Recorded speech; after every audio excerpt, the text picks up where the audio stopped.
ऐं फरमाइनि था हिकु दफ़े नबी अलैहिस्सलातु वस्सलाम ॿाहिरि निकिता, ॾिठाऊं त मां दरवाज़े ते वेठो आहियां। अल्लाह जे नबी सल्लल्लाहु अलैहि वसल्लम चयो, सल ए रबिया, अॼु तूं मूंखां सवाल कर, मां रब खां उहो सवाल तोखे वठी ॾींदुमि, उहो सवाल तोखे वठी ॾींदुमि।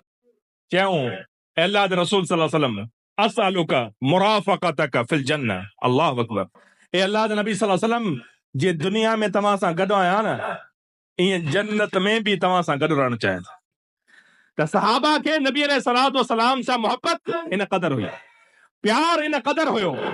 सही मुस्लिम जे अंदर मशहूर किस्सो रबिया बिन काब अल असलमी रज़ी अल्लाह तआला अन्हु, प्यारो सहाबी आहे नबी सल्लल्लाहु अलैहि वसल्लम। फरमाइनि था, कुन्तु अबीतु फी बैत रसूलिल्लाह सल्लल्लाहु अलैहि वसल्लम फअदअ लहु वुज़ूअहु।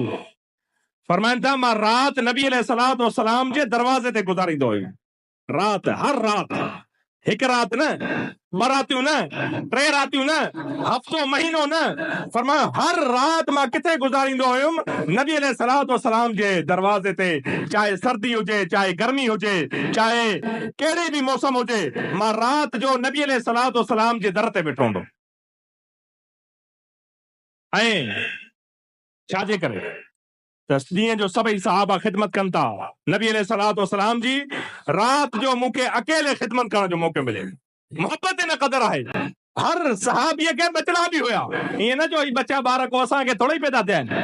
सहाबा इकराम खे बि बचड़ा हुया, उन्हनि जूं बि ज़रूरतूं हुयूं, उन्हनि सां बि उन्हनि खे मोहब्बत हुई, पर सभ खां वधीक मुक़द्दम आला, सभ खां वधीक मोहब्बत उन्हनि कंहिंसां कई, मुहम्मद रसूलुल्लाह सल्लल्लाहु अलैहि वसल्लम।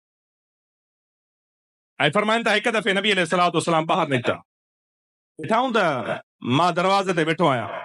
अल्लाह जे नबी सल्लल्लाहु अलैहि वसल्लम चयो, सल ए रबिया, अॼु तूं मूंखां सवाल कर, मां रब खां उहो सवाल तोखे वठी ॾींदुमि, उहो सवाल तोखे वठी ॾींदुमि। मूं जहिड़ो दुनियादार हुजे हा त दुनिया जो सवाल करे हा, मूं जहिड़ो दुनियादार छा करे हा, दुनिया जो सवाल करे हा। पर सहाबा जी मतमाए नज़र छा हुई, आख़िरत हुई।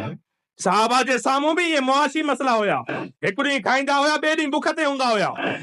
सहाबा जे साम्हूं बि पंहिंजा बच्चा अची करे पंहिंजूं ज़रूरतूं पेश कंदा हुया, उन्हनि खे बि पंहिंजे बच्चनि सां मोहब्बत हुई, पर हुननि जो मक़सद छा हुयो, आख़िरत हुयो। हुननि खे ख़बर हुई त हीअ दुनिया फना थियण वारी आहे, हीअ दुनिया ख़तम थियण वारी आहे, असांजी आख़िरी आख़िरत वारी ज़िंदगी अबदी ऐं अज़ली ज़िंदगी आहे, जेका बाद में ख़तम न थींदी। चयूं अल्लाह जे रसूल सल्लल्लाहु अलैहि वसल्लम, असअलुका मुराफ़क़तक फिल जन्नह, अल्लाहु अकबर।